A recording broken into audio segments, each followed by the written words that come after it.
গত 15.5 বছর, মানে 16 বছরে 15.5 বছর শেখ হাসিনা এতটাই সার্ভ করেছেন ভারতের hegemonic interest, foreign policy interest শুধু বলছি না, হেজেমনিক ইন্টারেস্টকে শেখ হাসিনা এত শক্তভাবে সার্ভ করেছেন যে এরপর যদি শেখ হাসিনাকে তারা কিছুদূর প্রোটেকশন না দেয়, তাহলে আগামীতে যে ভারতের হেজেমনিক ইন্টারেস্ট কেউ সার্ভ করতে চাইবে না। দিন শেষে ধরে নিলাম শেখ হাসিনাকে ভারত ফেরত দিল না যে কোনো চুক্তির আওতায়, সেক্ষেত্রে বাংলাদেশ ভারত ঢাকা দিল্লি সম্পর্কের সমীকরণ কোথায় গিয়ে দাঁড়াবে? শেখ হাসিনাকে খুব অল্প সময়ে বা খুব সহজে ফেরত বিচারের আওতায় আনতে পারছি না, মানে আমাদের দেশের ভেতরে আনতে পারছি না, এবং সেই কারণেই বিচারের আওতায় আনতে পারছি না।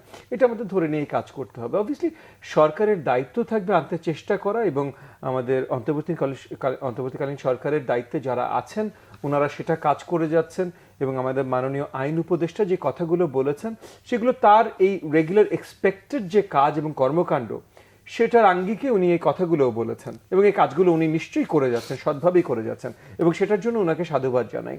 তবে জিওপলিটিক্যাল বেশ কিছু ইস্যুজ আছে। ভারত এগেন, আমার বিজ্ঞ সমালোচক যে কথাগুলো বললেন যে ভারতের আমাদের সাথে সুসম্পর্ক দরকার, আমাদের যেমন ভারতের সাথে দরকার ভারতেরও আমাদের সাথে দরকার।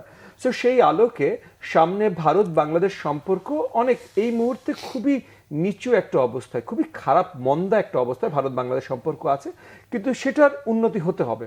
মানে এটা একদম রক বটম হিট করে গেছে, এটা থেকে আর অবনতি আসলে হতে পারে না। এখন বর্ডারেও দুদিন আগে আমরা দেখলাম এক এক জায়গায় ঝামেলা চলছে, থেমে থেমে উত্তেজনা, যে উত্তেজনা, টিয়ার গ্যাস নিক্ষেপ মধ্যে এই উত্তেজনা চলছে।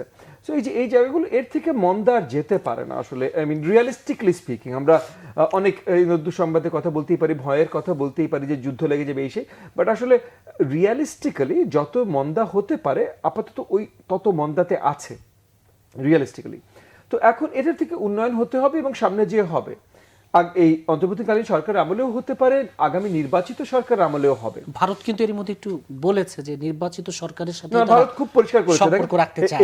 এইটা কিন্তু শুধু ভারত না, আপনার বৈদেশিক সম্পর্ক যাদের সাথে আমাদের গুরুত্বপূর্ণ, চায়না বলেন, আমেরিকা বলেন, ওয়েস্টার্ন ইউরোপিয়ান ইউনিয়ন বলেন, ভারত বলেন, সবাই একই কথা বলেছে যে তারা আগামী সরকার, নির্বাচিত সরকারের সাথে নতুন আলোচনা করবেন, নতুন সম্পর্ক তৈরি করবেন। সো ওই জায়গা থেকে নির্বাচন অত্যন্ত গুরুত্বপূর্ণ, নির্বাচন হতেই হবে।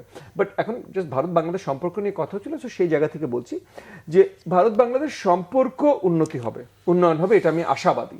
হ্যাঁ, পুরনো অনেক ভুল ত্রুটি আমরাও ক্ষমা করে দেব, ওনারাও আমাদের সাথে সুসম্পর্ক যেহেতু দরকার এই জায়গায় যাব, কিন্তু এর মাধ্যমে শেখ হাসিনাকে ওনারা ফেরত দেবেন এইটার সম্ভাবনা খুব কম। ভারত অনেক অনেক বছর ধরে কাজ করছে ফার্স্ট একটা রিজিনাল সুপার পাওয়ার হবার, তারপর একটা গ্লোবাল সুপার পাওয়ার হবার। তো রিজিনাল সুপার পাওয়ার হতে হলে তাদের যে একটা হেজেমনিক অবস্থান তাদের তৈরি করতে হবে, সেটার প্রচেষ্টা তারা অনেকভাবে করছেন, অনেক দিন ধরেই করছেন। এটার সফল কিছু প্রচেষ্টা ইতিমধ্যে হয়নি, বেশিরভাগই আপনার তারা এই প্রচেষ্টাগুলো ফেল করেছে, কিন্তু ফেল করলেও সামনে যেন সফল হয় সেই আঙ্গিকে তাদের জন্য, তাদের সাথে যারা কাজ করেন তাদেরকে মিনিমাম অ্যামাউন্ট অফ প্রোটেকশন দেয়া, এটা তাদের দায়িত্বে দাঁড়ায় জিওপলিটিক্যালি স্পিকিং। মানে মনে করেন অনেক দেশের অনেক ডিক্টেটর আছে আমেরিকার হয়ে কাজ করেছে, ডেমোক্রেসির বিরুদ্ধে কাজ করেছে, গণতন্ত্রের বিরুদ্ধে কাজ করেছে, ডিক্টেটর সরকারের অবস্থান করেছে, কিন্তু যেহেতু আমেরিকার হয়ে কাজ করেছে আমেরিকা তাদেরকে সহযোগিতা করেছে। সেম জিনিস রাশিয়া করেছে, সেম জিনিস চায়না করেছে, করবে সামনে, যে মানে বড় দেশগুলো এটাই করে। এছাড়া আপনার একটা হেজেমনি তৈরি করা খুব মুশকিল হয়। গত 15.5 বছর, মানে 16 বছরে 15.5 বছর শেখ হাসিনা খোদ মানে অ্যাজ এ পার্সন ভারতের হেজেমনি বাংলাদেশে তৈরি করবার জন্য কাজ করেছেন। তো এই যে এতটাই সার্ভ করেছেন ভারতের hegemonic interest, foreign policy interest শুধু বলছি না, হেজেমনিক ইন্টারেস্টকে শেখ হাসিনা এত শক্তভাবে সার্ভ করেছেন যে এরপর যদি শেখ হাসিনাকে তারা কিছুদূর প্রোটেকশন না দেয়, তাহলে আগামীতে যে ভারতের হেজেমনিক ইন্টারেস্ট কেউ সার্ভ করতে চাইবে না। এখন ভারতের হয়তো খুব শীঘ্রই একটা শিক্ষা হয়ে যাবে যে বাংলাদেশের উপরে হেজেমনিক ইন্টারেস্ট এটা তারা বিস্তার করতে পারবে না। সো তাহলে বাংলাদেশের উপরে রেগুলার ফরেন পলিসিতে আমার কি ভালো তোমার কি ভালো এই টাইপের ইন্টারেস্টের যে আলোচনা সেটাতে তারা চলে আসবে। কিন্তু আরো অনেক দেশে কিন্তু তারা হেজেমনিক ইন্টারেস্টটা বাস্তবায়ন করতে চেষ্টা করবে। সেটা বাস্তবায়ন করার একটুও যদি তারা আশা রাখতে চায় তাহলে শেখ হাসিনাকে তাদের প্রোটেকশন দিতে হবে। সো সহজে আমরা শেখ হাসিনাকে দেখবো না। একই দাগে আবার আইন বিষয় মানে আইনিভাবে যদি আমরা দেখতে চাই তাহলে আইনিভাবে আমাদের এক্সট্রাডিশন ট্রিটিতেও অনেক, এবং এখানে আমি ফাঁক ফোকরও বলবো না, আইনি অনেক বিশ্লেষণ মানে আইনি অনেক ধারা আছে এটার সাথে জড়িত, যেখানে ওই ভারতের আইনের সাথে বাংলাদেশের আইন যদি এক্স্যাক্টলি মিল না হয়, বা কোনো ধরনের যদি তারা একটা বেনিফিট অফ ডাউট দিতে পারে যে এখানে এসে সঠিক বিচার হবে না, বায়াস ধরনের বিচার হবে, পলিটিক্যাল বায়াসিস থাকতে পারে বিচারে, তাহলে তারা সেটার বিরুদ্ধে একটা মানে জায়গা দাঁড়াতে পারে। তো এই জিনিসগুলো যে কোনো এই ধরনের ট্রিটিতে থাকে, ভারতের সাথে বাংলাদেশ এক্সট্রাডিশন ট্রিটিতেও আছে।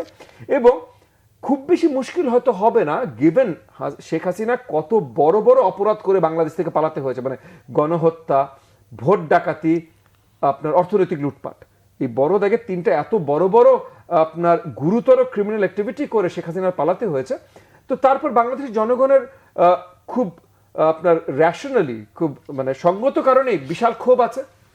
তো জনগণের যদি পুরো জনগণের 18 কোটি জনগণের যদি তার উপরে ক্ষোভ থাকে, তাহলে সেখানে একটা বানোয়াটভাবে বলা যেতেই পারে যে ফেয়ার ট্রায়াল হয়তো নাও পেতে পারে। এইটাও একটা কারণ দাঁড়া করানো যায় আগামীতে যে শেখ হাসিনাকে তারা সহজে ফেরত দেবে না।